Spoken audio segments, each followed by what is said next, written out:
In the heart of change, where shadows dance, midlife women take a brave stance. From career shift to emptiness, facing challenges, they do their best. Health and wellness, mind and soul, seeking balance to make them whole. Empowered voices, they rise and shine. On this journey they define.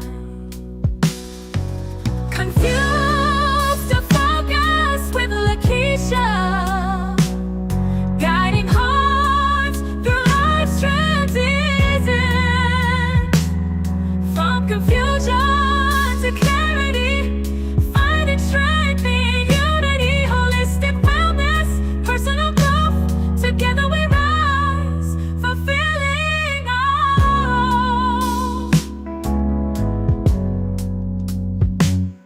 In the glow of dawn, new paths unfurl. Every woman a radiant pearl. Holistic health and wellness goals, nurturing minds, bodies, and souls. Self-discovery in every stride, breaking barriers, no longer hide. Achieving dreams, they set their sights. With Lekeisha, they ignite their confused to focus with Lekeisha, guiding hearts through life's transition. From confusion to clarity, finding strength in unity, holistic wellness, personal growth. Together we rise, fulfilling all. From confusion to focus, we'll find our way.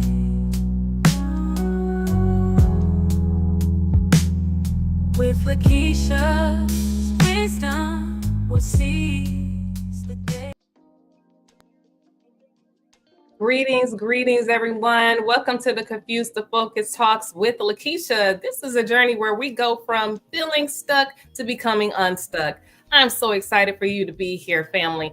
I am Lekeisha. You already know I'm an empowerment midlife coach, and definitely I'm here to have an amazing, engaging conversation for you moving ahead. This is going to be a great episode. I'm really excited about it, family. Definitely, it's going to be a great way for us to understand some therapy. Yes, I said it's some therapy. So I have an amazing guest, and we're going to inspirely go into it. Her name is Takisha Wilson, and definitely we're going to talk about with her. She is a licensed therapist, family. We're going to talk about midlife coming together, understanding mindfulness, understanding different techniques, and how we can thrive moving forward ahead. It's important for us to really understand the word therapy and understand what it means for all of us. I feel like we need to be transformed, family, just to get more clarity and understanding with it. So you know what? This is an exciting time for us. Definitely, I want you guys to share this amazing YouTube channel, invite your friends and connect with each other, and definitely be open to receive this information, because it's a conversation that I feel like a lot of us don't talk about when we're dealing with trauma,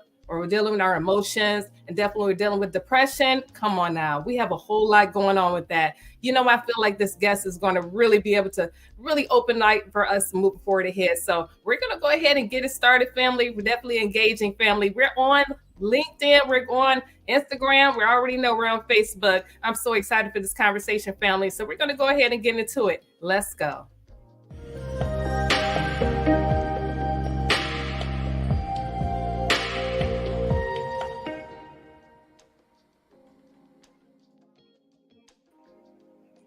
Greetings. How are you today? I am well. Hi, Lekeisha. Thank you for having me. I really appreciate it. I'm so honored to be here today. I'm honored for you to be here as well, too. Wow. Takisha Wilson. please let us know a little bit about yourself, because I feel like you have something to share with each and every one of us when it comes to therapy and even more information moving ahead. Let us know. Yes. Hi, my name is Takisha Wilson, and I am a licensed therapist, a licensed graduate professional counselor. I've been in the industry for over about 10 to 15 years now. And just to give insight to everyone about how I got started, I was originally in a different field, did not want to do therapy at all. But when I started looking at my childhood trauma when I was in college, a lot of things start to surface from my childhood trauma. And then also, I remember when I would work my jobs and my internships during the summer, a lot of women started to confide in me and tell me their personal issues. And a lot of them were much older than I. And what they shared with me were things mainly about relationships. And it made me look at myself. It made me, look at my family, look at all the women around me and do an assessment. And I said, I want to help women. I want to help women deal with some of the issues that they're facing now as an adult when they're younger. And maybe when they're older, they don't have to go through as much pain or as much heartache.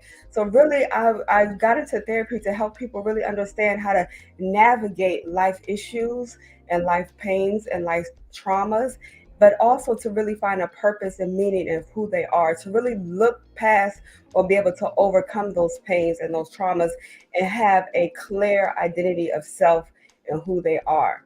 Because a lot of times when we experience trauma, we may get lost, or if we experience a life event, our identity, we're confused. We question our identity, we question our morals, we question our values, and we question who we are.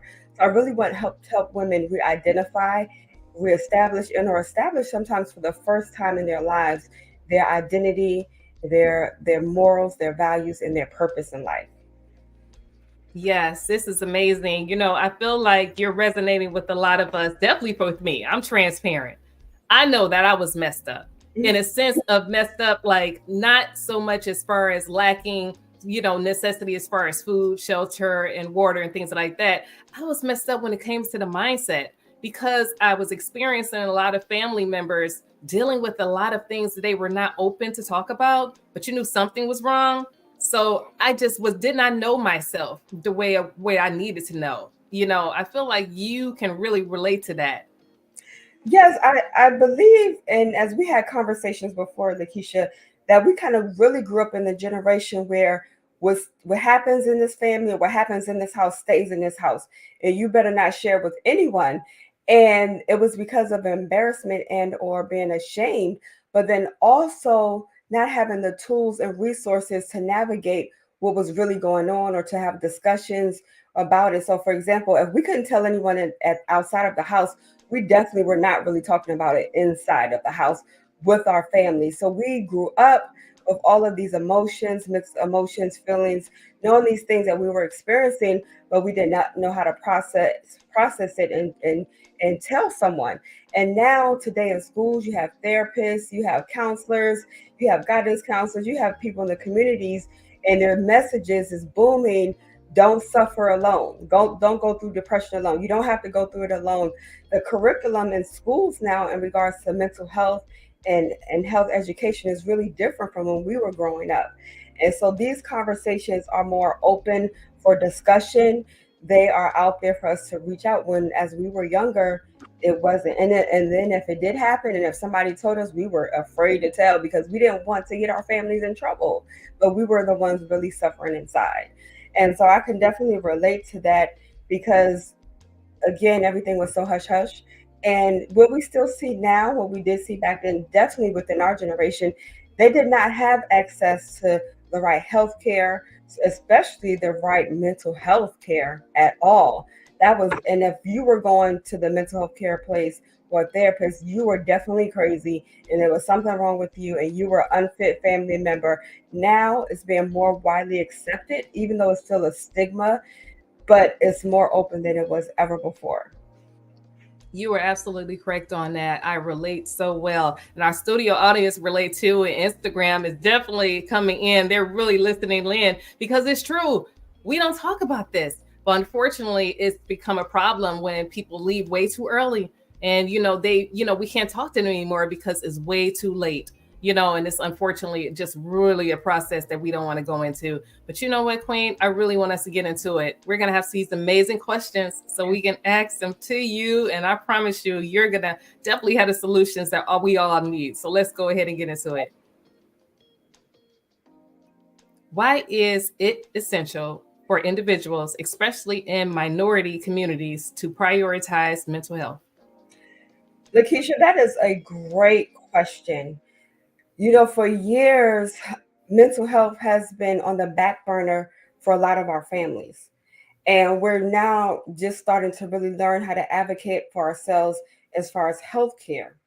But again, mental health was looked as a stigma or reflection of the individual or the family, that they didn't do something right. And especially in different cultures, even today, that you will bring the family shame, you will bring the family embarrassment. Especially, I know in particular, I'm going to speak from my experiences, not speaking to the general public, but as a therapist, I've worked with a lot of African cultures, and they really have this in their culture where they're really embarrassed about seeking healthcare. They're really embarrassed if their child doesn't perform to a certain extent or top level. And you see young children carrying on these burdens as well. And I've had young children commit suicide because they didn't get the grades that they wanted to get. And they didn't want to bring shame and embarrassment to their family. And so it's so important that we prioritize that, because if we don't take care of our mental health, it's going to continue to exasperate, where we see a breakdown in the family, in the way that we show up for work, and the way that we show up for our families, and the way that we show up in the community, and the way that we're showing up just period in life, that it becomes a point where we know something is going on. We know there's a breakdown. We know something is wrong, but we're just saying, oh, it may be disguised as anger, where somebody may be depressed or where they really have an explosive attitude. Oh, they're just angry. No, it may be depression. It may be post-traumatic stress disorder. It could be bipolar. When you see a person's moves up and down, we hear so many times, oh, they're just acting funny, or they're just moody, they're just tired. Or for women, they may be on their cycle. It may be a deeper issue. So where I remember, I work at my particular church, I volunteered to do counseling and therapy. And it was just a sad, sad story of a family member showed up. Some family members showed up, and we had it where a brother had killed another brother, and they got into a fight one day. But what was the underlying issue? It was manic depression. And for years, they just took it as saying, oh, this is how he acts. He gets upset. So he went undiagnosed for years, and to the point where it exploded, where he ended up murdering his brother. So where things that we oh, they're just acting crazy, they're just upset, or he has anger issues like his dad, or he'll be okay. Or I've heard mothers say, oh, I got this. This is my child. I can handle it, because they were so embarrassed to get the help, or it looks as a reflection of something is wrong with them, but their child is end up in trouble. So these are the things that can really cause us to really have, like I said, a breakdown in the family and the communities in our lives, when we see these issues that are not addressed. And it shows in different ways, as I mentioned, with a lot of our young boys that may be suffering. You have to look at mental health illness. You have to look at the family structure. You have to look at what's going on. You have to look at the big picture. And there's a lot of things where people are misunderstood because they are not properly diagnosed as far as what may be going on, even for the mental part. And so there's so many things that we have to continue to fight for. We have to continue to do. And it's just sad, because, as I mentioned, that family for years, they did find out that their son that committed the crime to their other son, he was manic depressed. And he had that for years. Oh, yeah. Oh, yeah. Listen, we're relating to you. I'm telling you, Instagram is on fire right now. They're literally, oh yeah, everyone is in here. I'm telling you, they're like, yes, I do agree. Yes, oh my goodness, they're all talking. They're talking about the blocks, the shame of blocks from healing. We need this. We love it. I'm telling you, listen, I knew this conversation was going to be amazing. And they said it's perceived, to feel like, it's, this is a problem against, the family, just actually going into that process. sometimes we feel that we are doing a great thing, but honestly, we are doing a hindrance to ourselves. And we hear those words like, you just crazy. You just crazy. You really, really just need to stop it. And you really start to believe that because you don't have the information to move forward, to actually be able to create a safe spine, a safe space. So you lean into doing other vices, right? I feel that that's what we do. And sometimes, you have to get to a point and say, I, maybe right now I am experiencing this brief moment of, you know, I don't hate to use the word crazy, but maybe some type of delusion or something. This is not right. I know this is off. I know something's not right. But what do I do with this information? I remember when I was doing some graduate coursework and I was taking classes over the summer. And I remember I had to do this one research paper, and I had received A's throughout the whole semester. But this one paper I just could not get past. And I'm doing all the research, getting the information. And I remember I worked on it for like 5 days straight. And I remember reading the same paragraph over and over again. I couldn't get past it. And then I said, okay, something's not right. I can't even get through this first paragraph. I didn't even want to get through the first paragraph. And so I realized at that time that I was experiencing some form of depression, situational depression. That time, I think my grandfather was really sick, and I had gone through a bad breakup, or just something had happened with someone that I was dating. And it was just all of these things that came down on me at once. And I was doing fine because I was pushing it through because I got to get through this class. I got to get this work done. I got to push through it. But then when it came for that last paper, I just couldn't do it. And you know what I did? I had to stop, and I think I did what you call it? I can't think of the right words for it, but I was able to get an extension. And so I did not have to complete that paper until the following semester. And so just knowing your options and knowing things to do as a college student, just other people in general, what are your resources?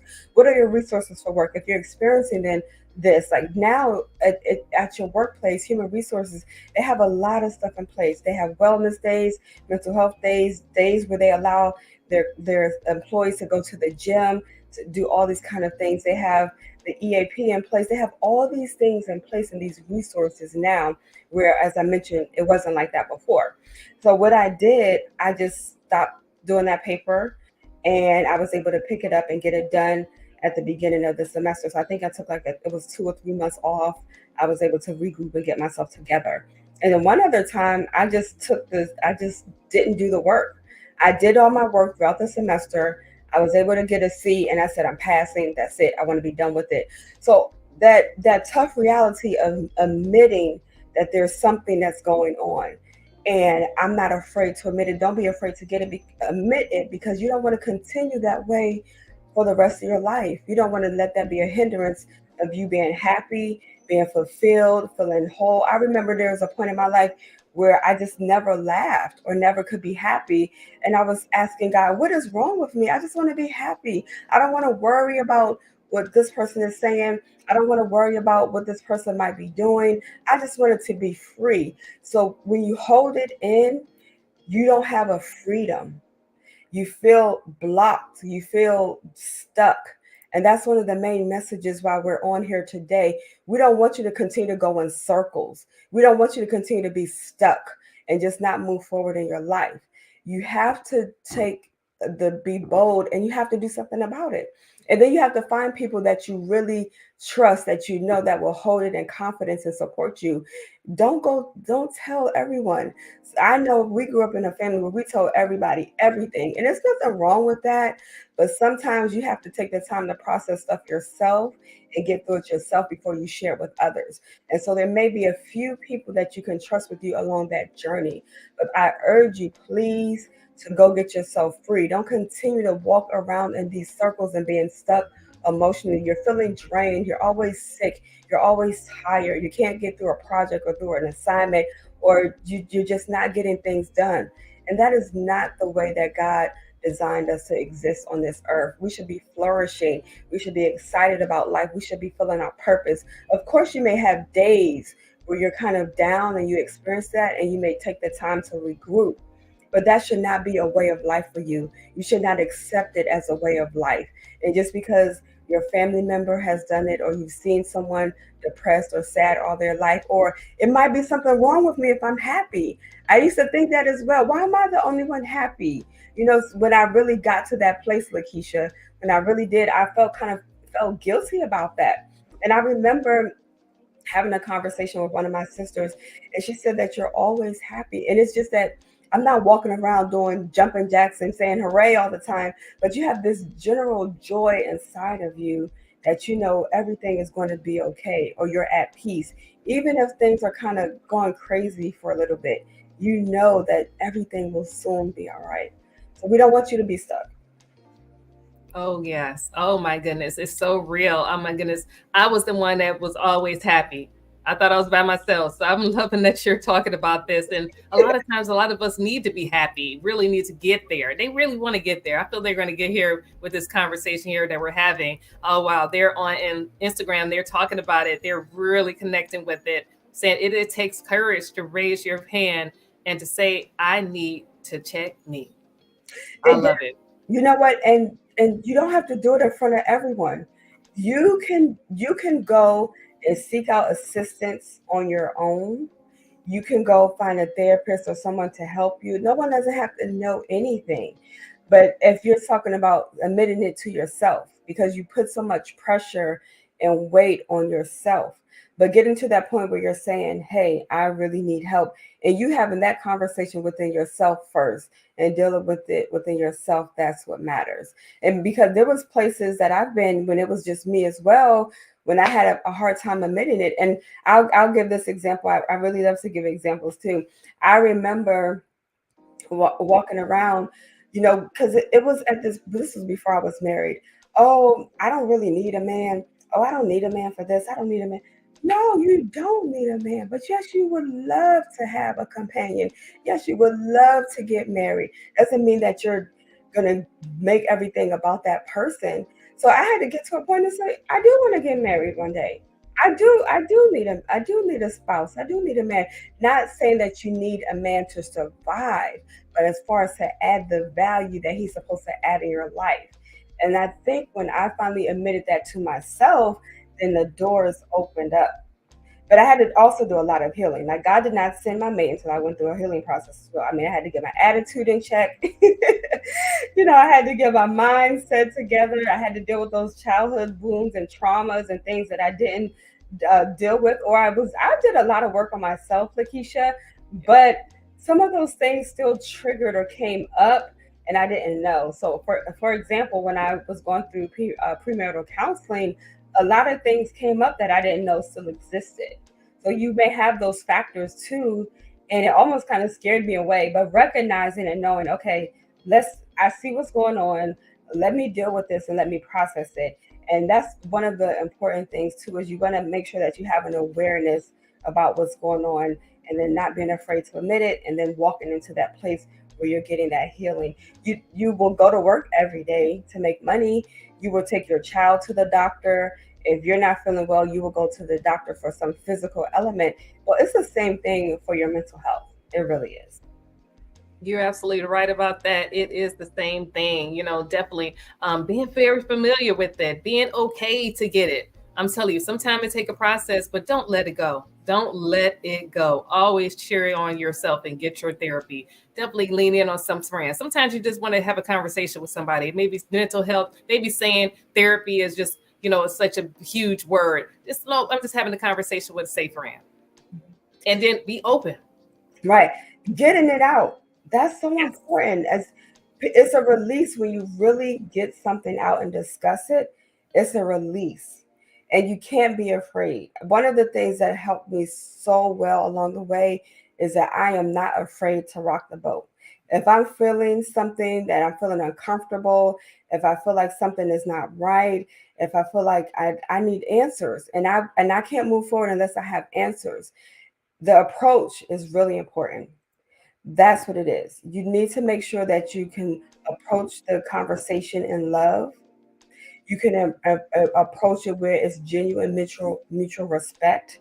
You're not angry. You're not approaching the situation, the conversation mad or blaming someone, but say, hey, I really felt this way when you said this. I really, when you mentioned this or when you did this, I really felt this way. And you need to sometimes check, did you really mean it that way? Or am I just imagining something from my past, or what is it?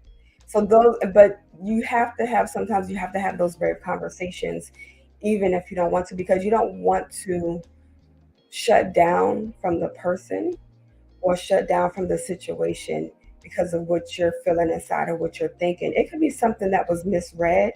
It could be something that was from the past before, but you need to make sure that you address it, because you need to know, okay, did I misread this? Oh, I did misread this. It's such a relief. Oh, you didn't mean it that way. That was so great. I'm so glad that you didn't mean it that way. Takisha, what happened with you that you thought that it was that way and it wasn't? So that constantly having those brave conversations, it may be painful. So of course, the conversations are not always going to be in our favor. You have to be willing to accept that this is part of the role of forgiveness, especially if you did something on your part where you harmed a situation or a person. And I'm just saying, where you did an act where it maybe hurt someone, and I'm not talking about severe hurt, but you have to say, oh, I did that and I did say it that way, and I'm so sorry, I didn't really mean to do it, but why did I do it that way? What happened, or what was going on with me that I did do it? So having those brave conversations, and the person, just because you're apologizing and asking them to forgive you or accept it, they may not be at that place, and you have to be willing to accept that. I've learned that forgiveness is not for the other person; it's for you. so, so that's what I've learned, and but being in that place, knowing that you did everything that you could, as much as you possibly can, the right way, in the right spirit, again operating at that place of love, and that's all you could do. You've done your part, and that's what that. So having those, again, I keep mentioning it, those brave conversations, having this awareness and not being afraid to have those tough conversations and rocking the boat. But it's about how you do it, how you approach the situation. Oh, yes. I love that. It's all about their approach. And you already know everyone's chiming in. We have our amazing Queen Bella. She says, absolutely agree, Queen, because it's so true. Just having a conversation, just connect. There's no judgment here. It's just us having a conversation. You be more to open up on things when you just have an authentic conversation, you know? Mhm. I love it. Oh, Yeah. my goodness. And, and everyone may not be ready for that conversation. And Right. how do you deal with that, especially when we talk about the family trauma or some of the family issues that take place? Everyone may not be able to be ready to address or deal with it like you are. So that means that what you have to do is work on it for yourself, work on yourself in that process, work on your own healing, work on your own process, and be able to move forward and say they're not ready yet, or they haven't received the healing or whatever it is, to kind of let go. And you have to be okay with that as well. Oh, I love it. It's like you literally have to just have patience and definitely understand that everyone's process is different, but walking in love, it speaks more louder than words, you know, and just being able that process. I really, really appreciate that. I feel like all of us champion that. Listen, Instagram is really, and they're giving hearts. Queen Tanisha, Keisha, I'm telling you, talk therapy is extremely valuable. It's true. That's a real thing. Talk therapy. Oh, talk therapy, yes. Yeah. Oh yeah. This is great. I'm loving it. So we're gonna go ahead to the next one Okay. as we continue. Can you share some effective self-care practices that individuals can incorporate into their daily routines? Yes. Yes. I will definitely. I like to use myself as an example. I remember earlier this year, I was just feeling really anxious about some things that were taking place, and I was feeling overwhelmed emotionally. And what I learned that worked for me, everyone is different. Everyone is different. But what I did, I remember waking up a few minutes earlier before it was time for me to get about my day, and I did some breathing exercises. And you hear that all the time, and you think that's, oh, no big deal, that doesn't work for anyone. But I decided to do that, and I took some breaths, and I did some inhaling, exhaling for about 10 or 15 minutes, and that really helped me. I also did stretching. Stretching helped loosen up my joints and my bones. It helped relax me, and that really did. So sometimes pausing, taking those deep breaths, stretching, if you can stretch, don't have to overextend yourself, but getting into a place where you're quiet and having that time alone. I know that sometimes I also listen to inspirational music, such as Christian music, gospel music. I may listen to an inspirational word or a sermon or an author, or do something that's going to just pep up my day and help me stay in the right mindset. Lakeisha, you and I, we talked about this before as far as saying positive affirmations. I know this all may seem like it's cliche, oh, positive affirmations, prayer, deep breaths. But some of those things really, they really work for people. And then also where it's not taking a lot of your time up out of your day, especially if you're so busy, you want to get to a place where you can start somewhere. And you can start and we can take small steps. Even if you when you get a break instead of sitting at the desk all day, we hear these things, but it's so true. Get outside of the office and take a walk, even if it's for 5 or 10 or 15 minutes. I know that when I was working, I would take a break and I would go for a walk for 10 minutes, or just get outside and be outside in the sunshine. That really helped. Or leaving the office for lunch, taking a drive out to go get some lunch, listening to some fun music. All those things really work, and it's really true. So starting small, starting where you are. Some people I know, I have a great colleague of mine. She does spin classes and she works out at least 3 or 4 times a week. And that's where she is. That's what that helped her. There was a process of a dear family member, her dad passing away. So we deal with grief, and we deal with stress and being overwhelmed emotionally and exhaustion in different ways. But those are some of the practices that you can start doing: exercising, stretching, taking deep breaths, listening to positive and encouraging music, not music that will kind of bring you down or have just things that are not positive. So you want to be in a positive environment. Sometimes even changing your environment. I remember one year, it was winter time, and I don't know if anyone is familiar with the statistics or information that depression sometimes happen a lot during the winter because the sun is out less. And I remember having this chocolate bedroom set, and I had this comforter set, and I just wanted to brighten up the room. And what I do, I changed my comforter set, I changed some things around in my room, and it was a very refreshing place for me. So sometimes sprucing up your environment, where you may have flowers, changing the colors, like changing a shower curtain to a spring color or something bright. Just those small things will really help the mood and brighten up the mood. And those are some of the practices you can do. Of course, like I said, there's other things too, but just where you get started. There was times when I was getting a massage. Sometimes I would get a massage once or twice a month, and that really worked. It's just all different techniques, but don't forget to do it. But for people, as I mentioned, that are so busy, you can start where you are, just in your car, at your desk, taking deep breaths, getting up, walking around, taking a break from the computer, saying positive affirmations, listening to positive music. All of those things really do work. You just have to see which one works for you or works for you at the particular time, depending on your situation. I'm loving it. I'm loving it. Do apologize for the technical issues. My internet, for some reason, went out and it came back up. So I'm glad that you kept it going, because you listen, they're listening to you. You are answering questions for them, and definitely they're leaning in. They really are. I really appreciate that self-care question. Honestly, a lot of us need that self-care therapy. A lot of times we don't get it. A lot of times we also don't even know what that word is. Self-care. What? What?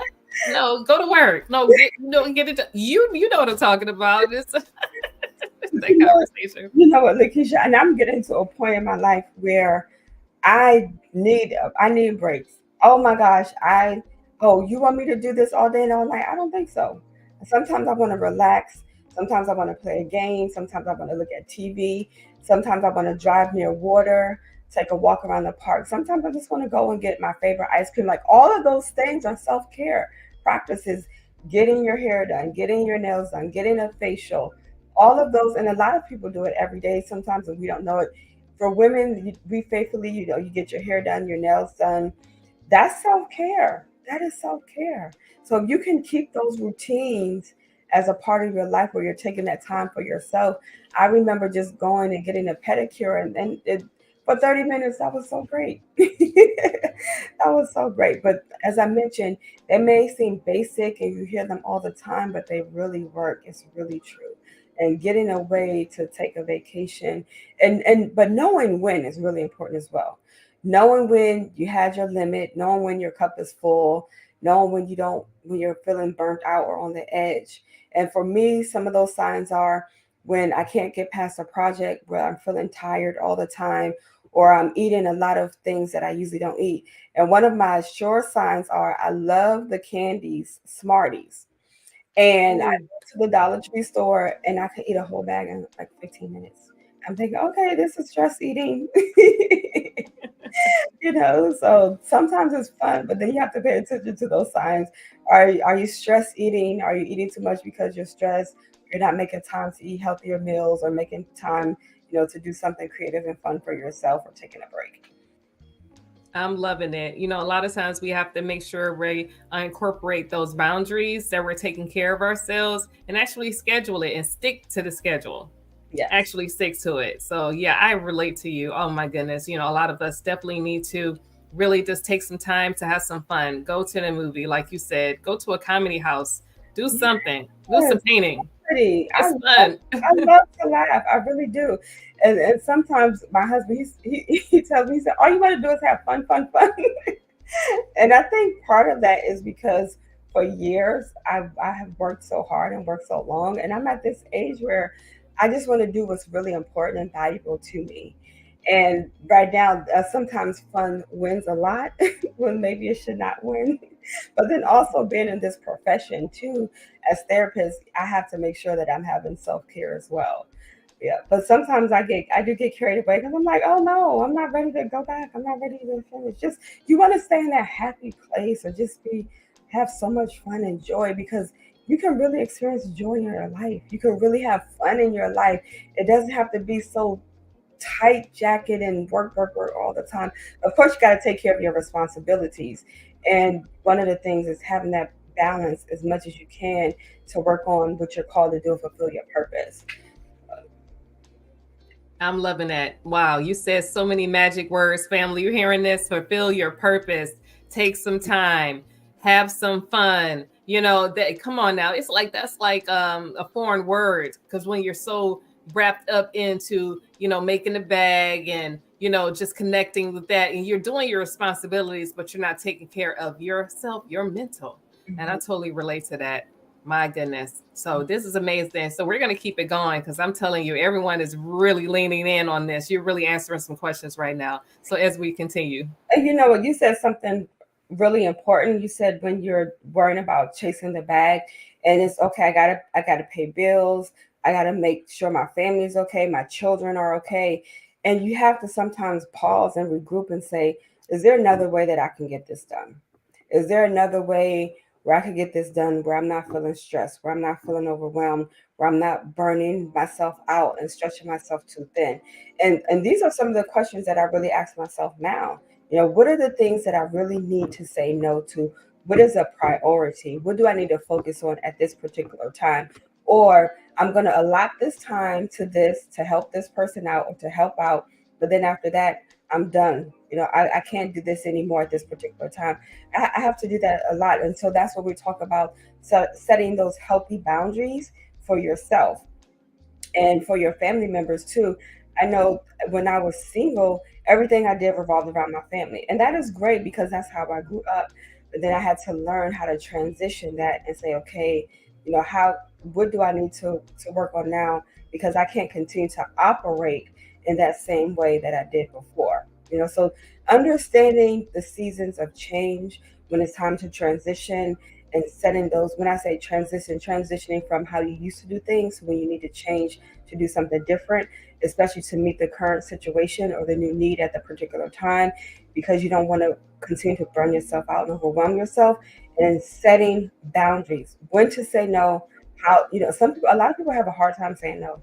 Sometimes they may just avoid avoid you or avoid the question, which is really not showing good character. It's not meaning that they're a bad person, but they just don't really know how to say no. But then you're stressed out, you're overwhelmed, and you're feeling sick. So really learning how to say no and setting those boundaries, that was really hard for me, because my family, they did everything for me when I was growing up to make sure that I had what I needed to go to college. And growing up in that generation where you really pay respect to your family and you look out for your family. And okay, so do you say no and you don't want to disappoint them? But then, okay, this is something that I need to have a boundary. I remember a particular family member some years ago when I wasn't working at the time. They needed a ride and they knew that, but they were asking me for a ride every day and do so all these different things for them, where it was kind of stressing me out and wearing me out. And I had to say no. I had to start saying no and say, well, I only could do this twice a week, or once a week or something like that. Yes, but drawing those boundaries. Woo, you said a mouthful. Oh my goodness, the fam is resonating because you said that word no. I'm telling you, have to say no. No is actually a good word. That's for everybody. And it's like and it's not saying that I'm denying you. Mhm. It's saying I'm prioritizing my space. And it's telling you that I really have to fit this in. Listen, I have to put my mask on first before I put yours on. Yes. You know what I'm saying? And we have to resonate with that. Listen, I'm telling you, everyone is cheering you on. Definitely linked Instagram is really, really hooting you on with the hearts. Yes, they are really resonating with this. Healthy nose, family, healthy nose. I'm loving it. I'm loving it. So as we continue, what are some mindfulness techniques that can help reduce stress and improve mental well-being? Yes. All right. One of the things that I do, and I learned this from Dr. Miles Monroe, is that you can meditate, right? And meditating is okay first, and this is for everyone. If you can meditate to whoever you serve, as far as your God. I'm talking about what I learned from Dr. Miles Monroe, or however way that you choose to meditate on something positive. But for me, what Dr. Miles Monroe taught is that you pray, and so pray and worship and then meditate. So that means you're thinking and you're reflecting, you're being mindful of what thoughts are maybe coming to you or what may be downloading to you. So maybe not spending a whole time in prayer or a whole time singing songs or a whole time in worship, but meditating where you're just sitting there and you're listening to what may be deposited or downloads that you receive. That was a key thing that I learned from Dr. Miles Monroe. And I know, as far as what I learned as being a Christian, that what we learned back in the day, that meditation was bad, or that's from New Age religion and all these different things. But really, it can also be a form of in your everyday practice, to what we do. So meditation is really key. Just standing and being still. Like I said, listening to something positive, listening to music. I know after a certain time at night, I don't want to hear a lot of noise. I don't want to hear the TV loud. I just want to be quiet. Sometimes I ride in my car and there's nothing playing, and I'm just alone, just with my thoughts or just thinking. Because when we're moving, going to different meetings, different places, as you mentioned, we trying to grab the bag, but in a positive way, fulfilling our purpose, doing the things that we're all called to do. We have all these moving parts. And sometimes having that time alone to just think in that quiet time is really important. And one of the main things, as I mentioned, meditation is just so important. The mindfulness technique of meditation, being quiet, sitting still, receiving the downloads. I know people also, when they do the meditation, they're exercising as well. That, what is it? Pilates. Some people do Pilates, some people do yoga. And so I think that is really key, because sometimes I just want to think. I want to hear myself think. I don't want to hear people talking. I don't want to hear TV talking. I just want to hear my thoughts and what God is telling me, or just having that space to be creative at that particular time. What creative ideas are you coming up with? Are you doing for next implementation, for your purpose, or for your book, for your business, for your speaking event? You need that time to think and process stuff. Or if I'm having a therapy session, I don't want to just go rushing. So you do need that time to plan and think and prepare. And meditation is one of the key ways. I'm loving it. I'm loving it. I feel that, our God is always talking to us, but a lot of times we're not in a space where we can hear him talking. We have to get ourselves in a space where we can actually get those nuggets in order to move forward. We need the solution answered, right? And I Yeah. love how you said, still small voice. You said being quiet. Yes. It's okay to be quiet. Yes. That quietness, because I feel like you get the eureka moment. That eureka moment is when you're quiet. You're able to get that when you're quiet, right? In a calming place, safe space, right? Oh, wow. I'm loving it. I'm loving it. Wow. This is really, really amazing. Definitely for us to really understand what meditation is. A lot of times most people are saying what they're saying with the lack of information, and they're pretty much responding based off of what they've been told or what they may been experienced, and it may not have been positive. But honestly, what you just said was truly really going to restore a lot of people, and they may be inclined to actually understand some more meditation and actually take a class and a course. Right. And a lot of people, they're so afraid to be alone, or they're just used to being around a lot of people. So it kind of frightens them, some of the things that they might hear or receive or realize about themselves. And so it's really hard for people to not have music going. I remember I remember this so clearly, and I think I talked about this before. My brother, he's much younger than I, and I remember he was on his homework. He had the football game playing. He was on his computer looking at something on the computer, some music in the background, and his phone in his hand. And I'm thinking, what? Like, how did he get all of this done at this particular time? But you know, it's that generation, and sometimes they're used to all of that. Sometimes people can function in that way, but I know that over a long period of time, your mind is being pulled in too many directions. How can you really focus and concentrate and do that? So it's definitely not being afraid to, to have that time to be alone. And sometimes you're probably thinking, this is weird, or this is stupid. I don't hear anything. This is dumb. But you have to get used to being in the practice of doing it on a continual basis, and then it'll become normal and a part of your routine, or something that you look forward to doing. See, that is the key right there. It will become normal over time. Don't give up too soon. A lot of times it seems a little different, but honestly, it's such a great practice, and it actually restores you. I feel like that's like healing in so many different ways, right? Versus a yelling, somebody screaming at you, or I'm gonna be honest with you, cussing at you, saying something mean to you, or dealing with so many things that's going on that you got to make a decision real quick, and you're like, oh my goodness, I'm feeling anxiety. I don't know what to do. That meditation, I'm telling you, that's gonna work. Right, because when you're hearing I know if I'm somewhere and I'm hearing a lot of cussing, it gives me a headache, because I'm just not used to that negative vibration or that low environment. I know sometimes people may use that as a form of expression, or if they're telling a joke, but you're talking about, like you said, if somebody's trying to cuss you out, or using foul language, or calling you a name, that sends some type of energy into your body, into your mind, where it's negative and it's causing things to disrupt in a way that is not supposed to be. And so that's a signal that you say, hey, this is not healthy for me. This is not good for me. When it causes you to be like that, or you're so confused in your mind, or you feel overwhelmed emotionally, or you feel tired, you need to say, no, this is not good. Yeah. Oh my goodness, we're hitting home right here. I believe I brung up things for a reason, because a lot of us are feeling that way. They're like, man, they don't want to hear that. I'm the only one feeling this way. No, you're not the only one feeling that way. We're here to answer these questions. We're a real deal right now. We're bringing it all up here on this episode of the Confused Focus Talks with Lekeisha with the amazing, incomparable Queen Takisha Wilson. We're going to keep it going, family. I'm loving it as we continue. Mhm.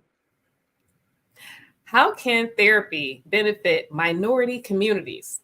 And what can be done to reduce the stigmas around seeking help? Very good. Well, for minority communities, when I was doing research and just the information that I know, minority communities most often do not have the proper access to healthcare, where they can afford it, or they don't have the information to go to the right doctors, or they're just used to kind of saying, okay, I don't need to go to a doctor. I can deal with this on my own. I'll take some medicine. I'm fine. But having proper access to healthcare, whether that's making sure they have the financial means to the healthcare and mental health care, and or the resources to get to the place where they need to go receive those services. So that's one of the things. So one of the things my church is a great job of doing is having the resources in the community, making sure that we can get the information out to whatever they need. We have a lot of programs that we offer where we do not charge people at our church. And at our church, they have the food pantry. They have access to education where the students can go to apply for colleges and they don't have to pay for their applications. You do not have to be a member of the City of Praise Church Family Ministries. We offer the counseling, the group counseling, the grief counseling, and it's a 6 weeks group course. You don't have to pay for that, and you don't have to be a member. Now we do brief therapy with that, but all of these services that we offer, we do not charge. And so we want to and so what we're doing is making it accessible to the people in the community by not charging, by making sure they have the information, have the resources. And that's one of the things. And then also providing the education, which is to reduce the stigma, you know, giving a workshop that just like what we're doing now. We're on live all over the world on social media where we're letting people know, okay, these are the things that you may recognize. You may feel sad. You may have a headache every day and thinking that you're physically sick, but it's because of you having stress or you're worrying about something and that's causing you a headache. Those are the things that how do we decide if it's physical or mental and emotional? And that's when you need to really see a healthcare professional to find out what's going on. A lot of things that people may experience may be related to mental health, but they're thinking it's some physical element, but it's because of the mental health that is undetected and not resolved. And so just providing education, normalizing. Okay, I went through this too. You can get over this. If I've experienced this, you can get over this too. There's help for you. There is hope for you. Letting them know it's okay. We're not judging you. No, you're not a failure as a single mother. No, you didn't. Maybe you did make some mistakes, then you did some things wrong. But it's because of the information that you had at that particular time, or maybe of the information that you didn't have.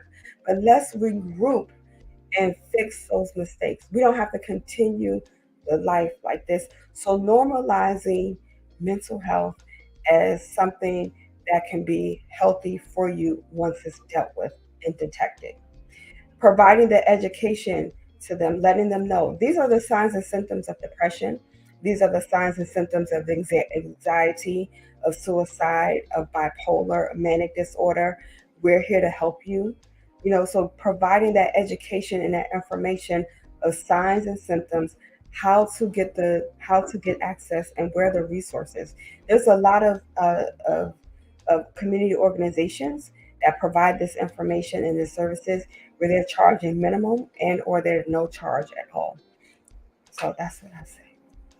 Yeah, I'm just happy that you're saying this here. A lot of times we feel like we have to have so much, the resources, we need that financial resources in order to get it. No, you just answered those questions. And a lot of us, just needed to know that the help is out there. Right. You're not by yourself. We've all understood. Listen, definitely therapy years ago, for sure. I had to go through therapy, when my dad transitioned, and I wasn't in the state when he did transition, but I had to come home and keep everything together.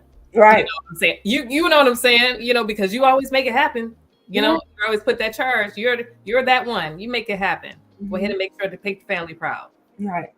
And or you're the strong one all the time. Yes. Yes, you know how to be strong. So being strong is knowing, okay, that you can get through this, but then also knowing when to say help or saying, hey, I really need help at this particular time, or I'm not feeling good, or I'm just tired, I can't do this anymore. So that's really being strong, as I mentioned before, knowing when to say no, knowing when to stop, knowing where you need to pass the baton with the responsibility to somebody else, or we need to make this a team effort, you know. And and you're strong. You've been strong for so many years, but hey, I really need a break this time. I really can't do this one. But I need you to step in and help. And also, so people can check again, check with their local communities, organizations, check with their churches for resources, and also you have access online. Again, as I mentioned, some people still may be afraid to walk into that therapy place or to say, I really need help. You can have therapy virtually where no one really has to know that you're really getting help if you're really embarrassed or afraid to talk about it. We've made it more accessible, and we have COVID to thanks for that. Because a lot of things just really came out when COVID happened, and we saw the numbers so high with mental health issues as never before. And even with our children now, is considered, as far as according to research and what the organizations are saying, is that our children are in a mental health crisis.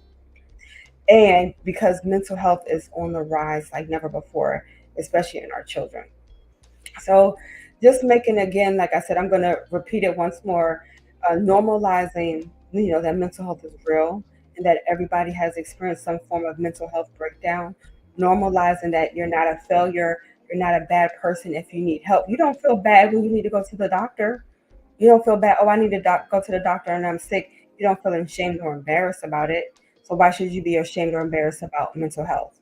It's the messages that was sent to us through society, through our family. Like I said, growing up, we keep our stuff together. We don't. This would be people look down on us. Who cares what people say? You don't want something to blow up in your face and you can't take care of yourself, or you have a nervous breakdown and you can't even go to work, and you have to they have to call an ambulance because you feel suicidal. So doing the necessary things of helping people understand we're here for you with the community resources, educating people, providing information on forums like this, and then also making it more accessible to people. Yes. I mean, this is it. This is it, family. I'm telling you, this is answering our questions. And I believe that a lot of us are really going to actually go seek that help. Because a lot of times, it's the miscommunication, the unfortunate, words that came from the past, that come from family. Even they may be next to you, maybe family members that say, you know what, you don't need that. You don't need to go. You really do need to prioritize, your time for yourself, and just bring them too. Yes. Sometimes you need to, you need to have that group conversation, all of us, and go together. Right. And especially with I would just want to touch on the trauma parts a little bit. With people dealing with trauma a lot, as far as COVID, there was a lot of traumatic issues that happened in the world, in our society, and a lot of people took that on personally. Oh, I know I had to catch myself because my brothers and my cousins, the males, they're young, the African American males. Yes, things can really happen to them when we think about police brutality, all these other things. But then how do you educate yourself? How do you say, okay, you don't want to walk around in that fear. You don't want to walk around with that anxiousness and that anxiety. So what do? You do check-ins with your family. You have conversations with them. You operate in a place of love. You enjoy everyone so much as possible. Have the positive energy, positive vibration. Things happen and we don't know when they may happen, how they can happen. But walking in that positive high vibration, walking in a place of, having that hope, having that walking in faith that my family is protected, my family will be okay. That can give you hope. When there's no hope, you have to have hope in something. For me, it's God. For me, that's where my hope comes from.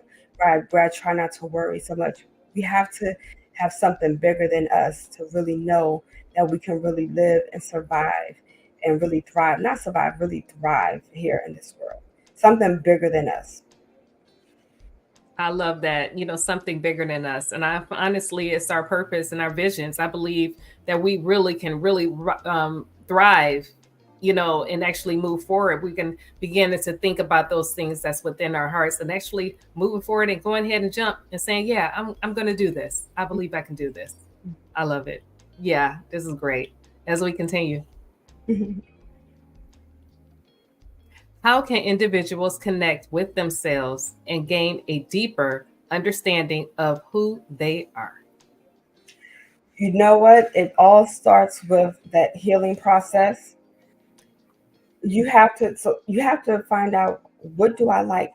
Let me use myself for an example. When I was on a journey of really trying to find out who is Takisha, when I was making the same mistakes in relationships with men, I got tired. I got sick and tired of being tired. That served as a signal to me that something needs to change and something needs to happen differently in your life. I was tired of being in a relationship, saying I'm with someone, being in a relationship for 2 or 3 years. We're together, our families know each other, we've done everything together, and then we break up. And then I do the same thing with someone else again, and do the same thing with someone else again. That was so emotionally draining to me. And at that particular time, I was operating outside of my faith. So these guys that I was involved with, I was of course sexually active with them.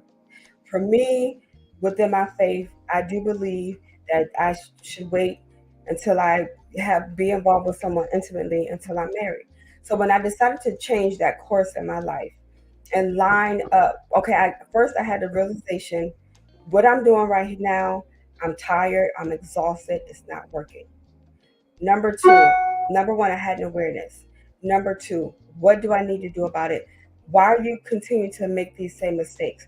Why you continue to pick a certain type of male where you're feeling this way, where it's not leading out? So I had to look at all the factors around me. What was Takisha doing that she needed to change?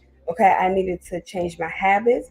I needed to be I needed to detox myself from all of the emotional pain from those relationships, because most people jump. They go from one relationship after the next to the next, and because you think that's just the thing to do. Oh, I want to be happy. I want to be with a man. Yes, I don't want to be alone. So you get into a relationship not knowing, oh shoot, this last relationship really hurt me really bad. And I still feel a lot of pain. And I need to deal with this pain. I need to find out why I'm feeling this way. Or you can't enjoy yourself with the new relationship that comes along because you're so busy worrying about, are they going to treat you like the last one did? Or are you going to experience the same type of pain or the same type of hurt? So you need to recognize when you need to change, and then you need to find out what it is that you need to change, and then you need to go help to change it. Whether it's that your behavior, your habits, going to therapy. What I did, I took a break from relationships. I took a break from getting involved with men. I took a break from just even dating, even going out on a date or just doing any of those things. I just took a complete break because I needed to learn about Takisha, and I needed to learn what what it is going on with me that I'm not having the desired result. And that's if anything. If you're not having the desired result that you want and desire, you need to check and see what's going on and what's wrong, what's happening.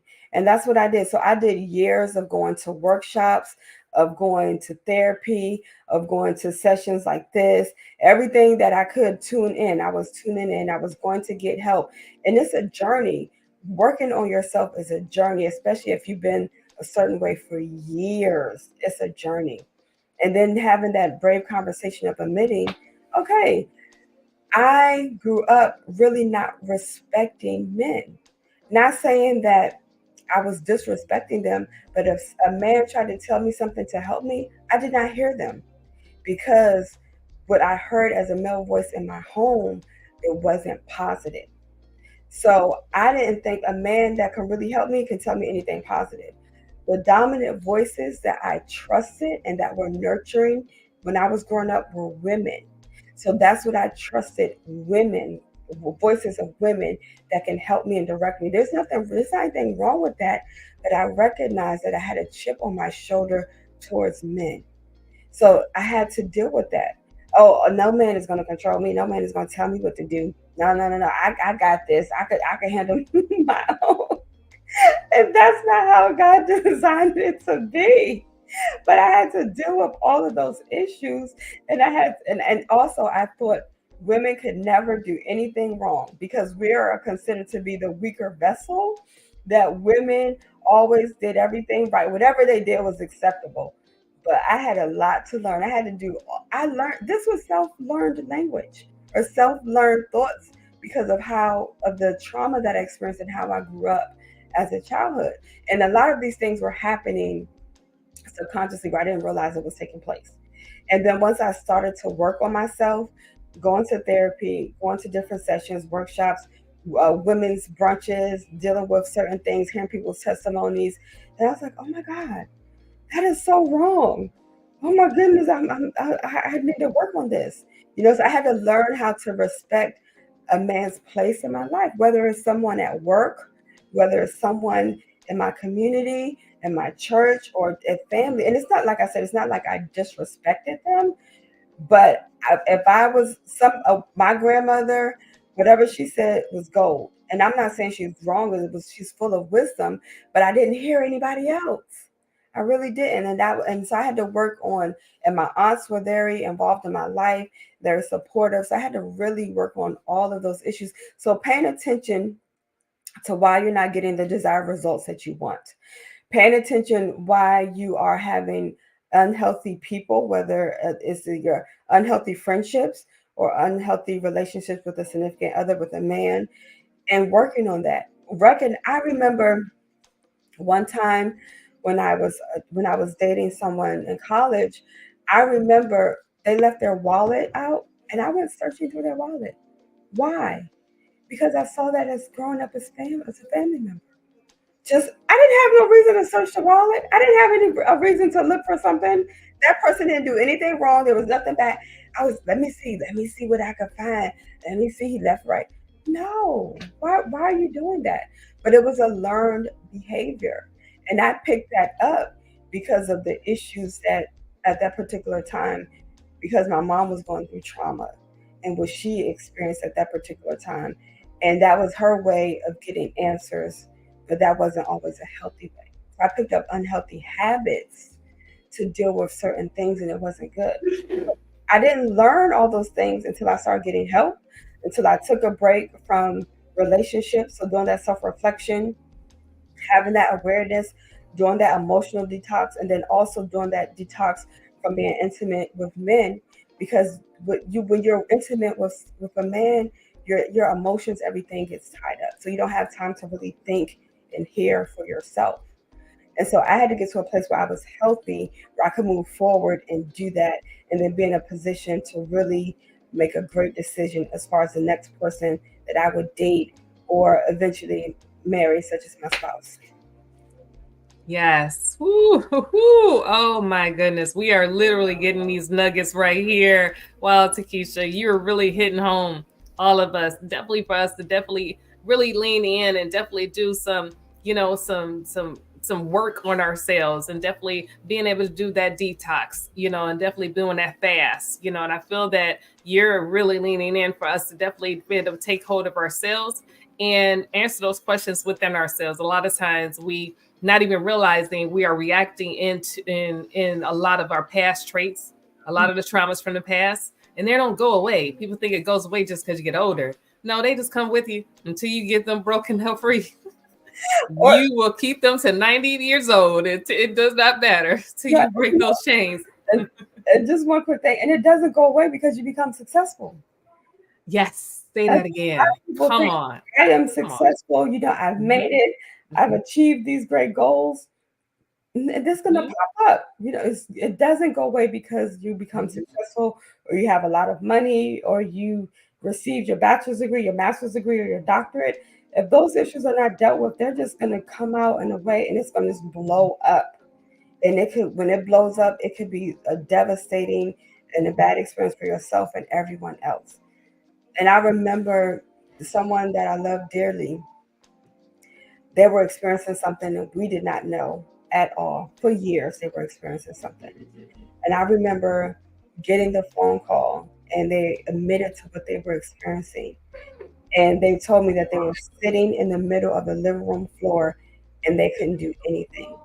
And this person has children, are married, and they were just, they had a breakdown, a breakdown. And so I went over there to help them and help them with that situation because it's a person I love dearly. But we don't want those to happen. We don't want to get to that point before we say we really need help and that we can't function. Yes. I really feel that, everyone's going to lean in to at least address the question. I think I need to have a conversation with you because I don't like reacting right now because this doesn't seem healthy. Just go off the feeling. You just really go, does this feel good? Are you happy? Are you feeling sad or some type of way? Begin to answer those questions for yourself and actually lean into getting, some therapy, honestly. Takisha is answering this question for you guys. I'm telling you, we're leaning in on this, Takisha. I really appreciate you. I Wow. appreciate you, Queen. Thank you for having me. I'm so honored to be here with you and share this space and time. Yes, thank you. Thank you. We are truly honored, Queen. We're going to keep it going as we continue. How does financial literacy play a role in healing from past traumas? Woo! Yeah. You know what? That's a loaded question because a lot of people don't know that the two really may be connected, right? And some people they learn how to what is it, divide the two, where they can just really focus on okay making the money and achieving their goals because they're distracted because they're working on something positive, right? But again, once in a while or at some point, it's gonna blow up. And from my own experience, I went through financial trauma. I thought, okay, I'm doing great. I'm going to school. I'm getting my bachelor's degree. I'm getting my master's degree. I was able to buy my own home and live and everything. And it wasn't until I had a financial hardship that I realized I didn't know anything about finances. I didn't know anything about money. I didn't know how to move forward. I didn't know how to handle myself. And I lost a job. I was laid off. They did a major layoff. And I was thinking this would be a great time to start my business. It was always in my heart to start Purpose Life Coaching and Consulting, to start Purpose Life, anything, something with purpose. It was always in my heart. And I knew that I would not be working for someone for the rest of my life. But I had no tool. I didn't have any tools. I didn't even have any resources to go about how to get it. But I remember I met this wonderful lady who became my mentor. She offered me her office space. She offered me to see clients in her office, didn't charge me rent.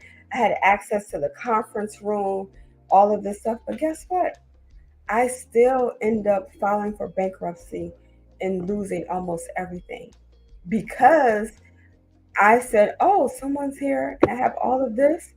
I don't know. I don't have to deal with all of the trauma, all of my financial trauma, all of how my habits with money or how to deal with it. So I'm moving forward, not taking advantage of all of the great opportunities that God had put before me because I didn't have the mindset or the wherewithal. I didn't have the confidence, I didn't have the resources, I didn't have the boldness to say, hey, let me go see how to get clients, or even ask the mentor, how do I go get clients? You offered me this space. How do I start seeing clients? What do I need to do? I didn't do that. I'm thinking, okay, I got it. I worked with her on a few projects that brought some income, but I did not maximize that opportunity because of my mindset and not having the information. And what happened, like I said, there was no way with having an office space that I didn't have to pay rent for, using an office space, a conference room that I should have gone, that should have been in this situation that deep. But like I said, I didn't have the mindset to say, okay, What do I need to do from this forward to maximize this opportunity? Now, when I'm faced a difficult situation, what do I need to do? What are my skills? What are my gifts? What do I have inside of me? What do I have within my means? Where can I work from now where I am to move above this hurdle? What do I need to do differently? What habit do I need to change right now? Or what habit do I need to learn so I can get over this challenge or this hurdle? These are all the questions that I ask myself now that I didn't know to ask myself then. And that's because I didn't have the information or the education and or the resources to do that.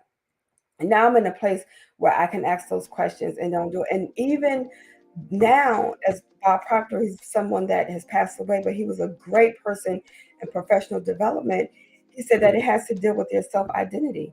If I don't believe in myself enough to achieve certain things, what am I? Where's my self identity? Where am I? Where I am on the radar with my self esteem and my confidence level of the gifts and the skills and the talents that I have. Where am I, or why am I going back and forth while I'm still struggling in this same area? So, like I said, not having the mindset to even think like that or to even ask those questions when I had this wonderful opportunity, I did not go to that mentor and say, "Hey, I'm struggling financially. Is there any way?" Not asking her for a handout, but what are the resources that you may know that I can get help? Where do I need to go? What legal person do I need to talk to? What legal counsel? What do I need to do? God had put something right there in front of me, but I was afraid, or maybe I just didn't think to ask. And I still think about why all the answers, all the questions, why I didn't really ask for help. She had gone through a bad financial situation and overcame that. I didn't sit down at that time and say, "How did you overcome this situation? This is what I'm dealing with. I'm behind on my bills. I'm late. How can I move forward?" I didn't ask those questions. And was I embarrassed? Was I afraid? Was I scared? I mean, this lady paid for my photo shoot so I could start marketing myself. She gave me the office. I mean, everything.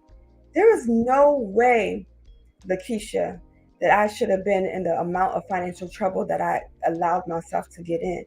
But that was because I was still operating under a spirit of darkness and oppression, not believing in myself, not believing in my skills, not having the confidence that I can really do this, not really seeing the opportunity and maximizing the opportunity. And this was in a business park. This wasn't a rinky dink office.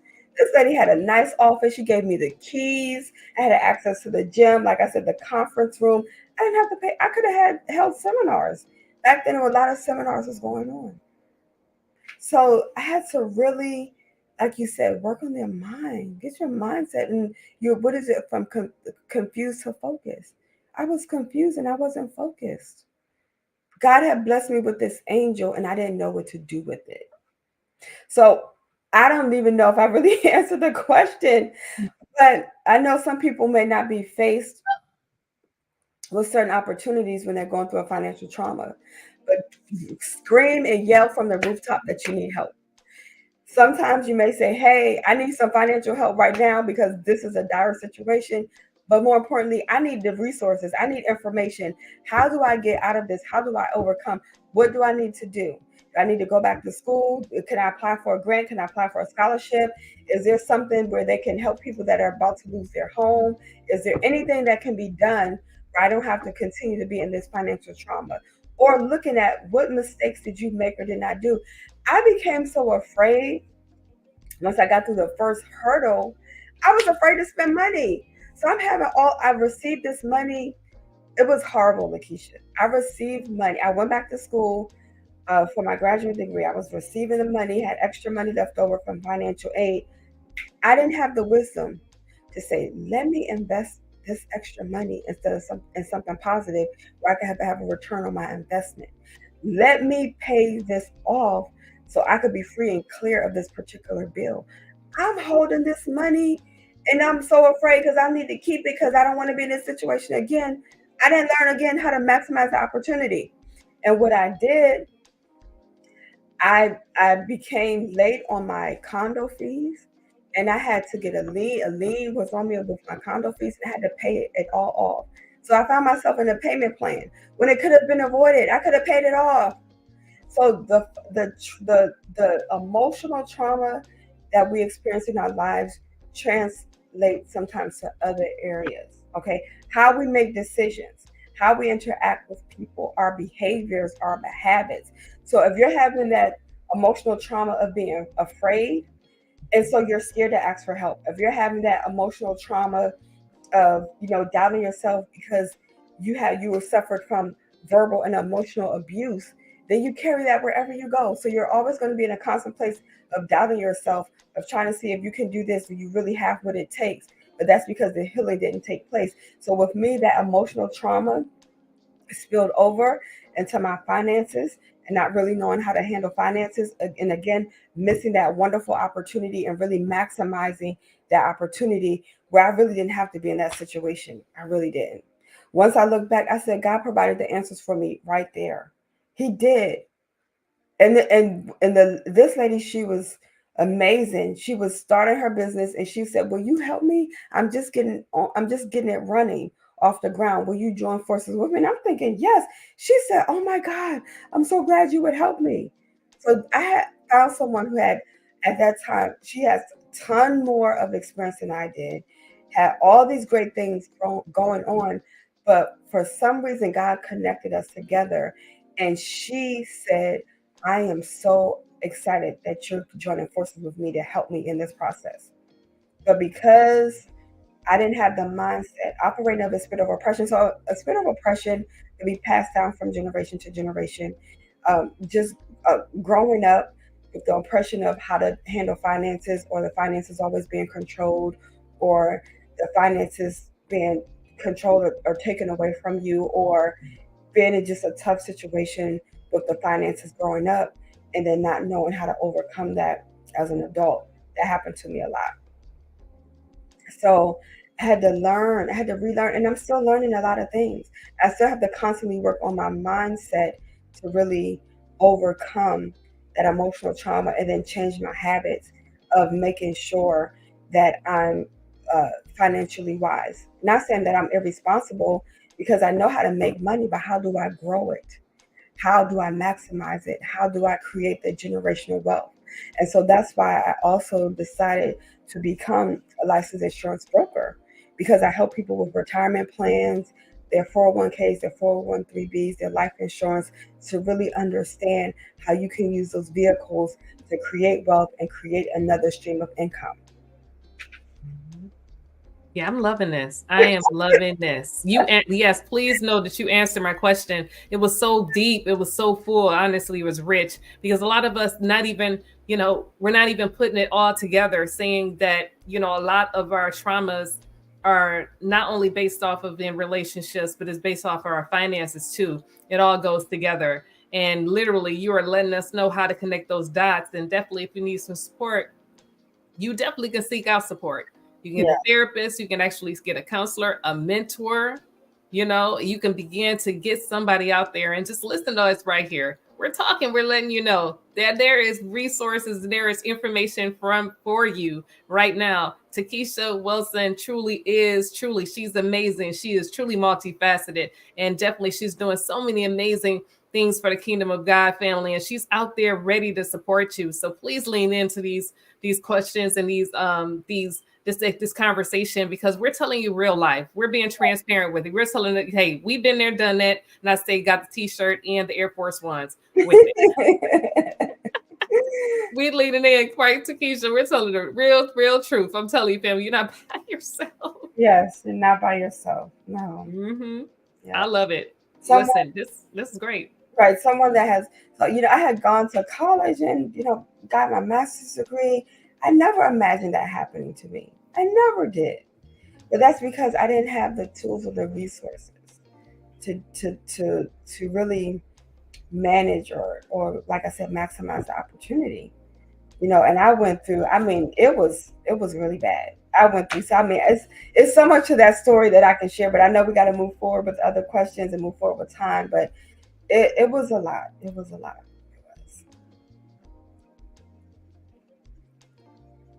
This is great. I want to make sure you can hear me. 1 2 1 2.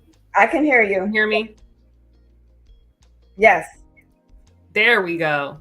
All right. Yeah, this is great. This is so rich. Honestly, I believe all of us are truly leaning in even more because they're going to want to connect with you even more, Takisha, because I believe you're having the solutions that people are really leaning into. They needed this for multiple years. They just gave up. A Yes. lot of us give up, Yes. you know? So Yes. I love how we're able to lean into it. So as we continue, Yes. what are some ways individuals can practice self-love and self-support? Yes, I believe that some of the ways you can practice self-love is really looking at yourself as far as your gifts and your talents and some of the things that you're really good at and really saying, "Hey, I'm great at this." When I was going through my process of healing, my journey, and like I said, it's a constant growing process. I had to really learn how to stop comparing myself to people and other women and really accepting myself for who I am. We are made in God's image and He's perfected us the way that He wanted us to be. So for you to say, "Oh, I'm not good at this and I'm bad," and or "I wish I was like this," you're really saying, "God, you didn't create me right. You didn't make me good enough." And that's not true. Every good and perfect gift comes from God. So you are a good gift. You are a perfect gift. I had to learn to say to Keisha, this is your lane. This is what you're good at. Dominate in that lane. Dominate in the area of you're good at. Someone I know is great at design and decorating. That's their lane. And being able to admit that and celebrate that for another person, another woman, celebrating other people's gifts and talents, and then celebrating yours. That's one of the ways that you can practice self care and self love, knowing what you're good at and becoming great, continue to work on your craft, continue to work on that skill set, and knowing that you have an area that serves a need for someone else, whether it's doing hair, whether it's making clothes, whether it's speaking, whether it's writing a book, whether it's being an actor, actress, whatever it is, you were created to dominate in that space. So you look at all of the things that you have to offer and you say that I am great at what I have to offer. And knowing that you have an audience, you have a group of people, you have a community, you have a tribe that will walk in that place with you of acceptance and of support, and that will say, hey, we need what you have to offer. So that's one of the ways that you can really practice self love, recognizing your gifts, your skills, your talents, and your purpose, and loving yourself for who you are and all that you have, everything that comes with that. Also, another way is to look at your successes, look at your wins, all the things that you accomplished. Yes, when you're feeling down or something didn't work out the way that you thought that it was supposed to, you look at the things that you achieved already. That's another way to practice self love and self care, looking at the great things that you've already accomplished and knowing that you'll continue to do that because you're here living. You're not just here just moving along, right? Just to be here. So looking at your past achievements, your past successes, recognizing your skills, your gifts and your talents and what you have to offer. Also, self love, making sure that you go to the doctors, making sure that if you like to go shopping, buy yourself a nice outfit once in a while. Like I said, getting your hair done, taking care of yourself. Those are all the ways that you can practice self love. Being in a positive environment. That's one of the things that immediately I want to make sure that I'm always in a positive environment. If someone is negative, if a person is negative, I will get out of that space immediately. I cannot thrive and I cannot be in a place like that. Not at all. So you have to recognize those things to make sure that you're loving yourself the appropriate way. And then also, again, as I mentioned before, having boundaries, healthy boundaries, emotional boundaries, relationship boundaries, knowing when to say no, knowing, okay, should I enter this business relationship? Should I enter this relationship with this person? Or do I need to distance myself? So having those boundaries and keeping yourself at peace, being in positive environments, all of those are ways to practice self-love.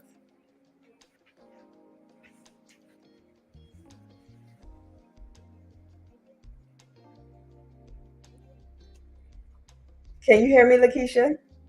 I cannot, for some reason, my volume went down. Takisha, hold on one second. Let me figure out what's going on. Okay. And if anyone has any questions, you can please put it in the chat. I can answer some questions at this particular time.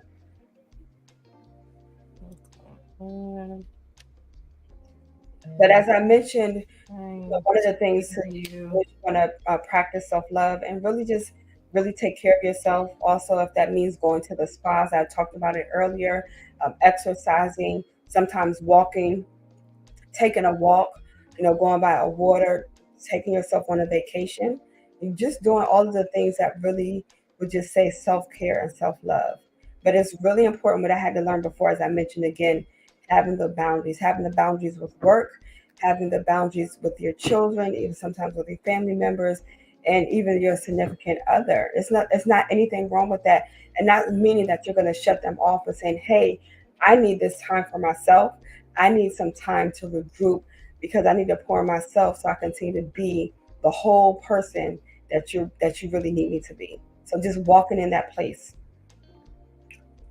Okay, I'm back on now. Okay, Oh great. my goodness. Can you hear me? Oh my goodness. Yes, I can Wow. hear you. I can hear you. Wow.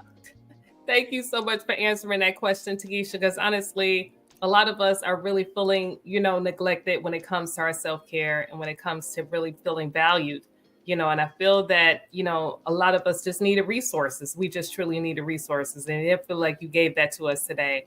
I definitely wanted to check with Instagram real quick. Definitely they're leaning in. Yes, definitely they're chiming in and they're really receiving the nuggets that they need right now. So I really appreciate this, Takisha. Thank you. Thank you. Thank you.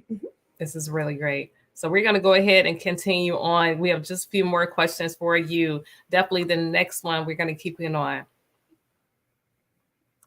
What are some common stigmas around therapy and how can we work to get around and overcome them? Mm-hmm. Some common stigmas, again, as I mentioned earlier, is that, okay, therapy really doesn't help you. Or, oh, you must be crazy if you're going to a therapist. Why do you need a therapist? You could just talk to me. I had a parent say at one time with her child, when the child was getting in trouble for school, and we recommended the child receive in counseling services while they were in school. And the parents said, oh, if they have a problem, they can talk to me. They don't need counseling. But their child kept getting in trouble. And then we had to say, okay, we're going to put this in as an intervention that your child will go to services while they're in school. This is an intervention, so they will not get suspended. We need you to agree to follow the plan. At that time, the parent did follow through, and she noticed a change in her child. And one day when I was speaking with her, she started telling me all her problems and what was going on. And she said, can you be my therapist too? Do you think do you provide therapists for the parents?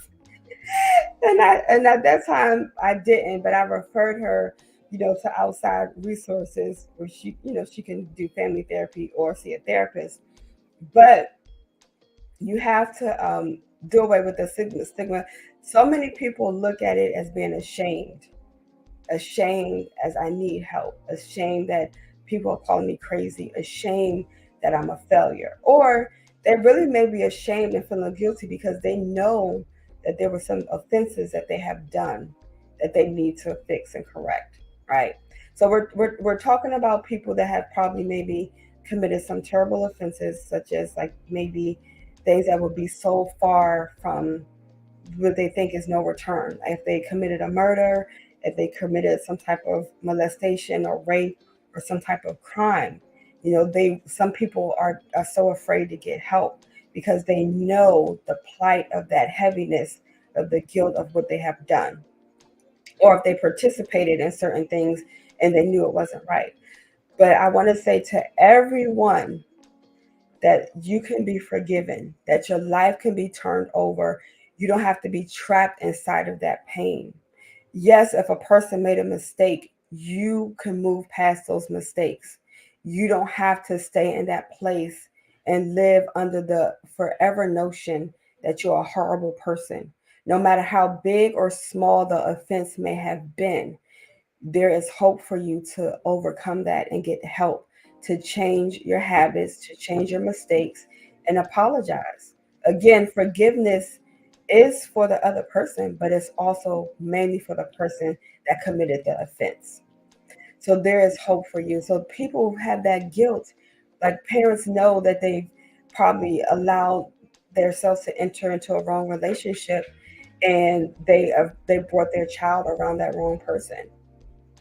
And so taking that responsibility and admitting that and not being afraid and saying, hey, I want to release this, because it's a heavy burden to carry the guilt and the pain of an offense or a mistake that you've made to someone else, or even you're feeling guilty of some things that you did or allowed yourself to get involved in or allowed yourself to do.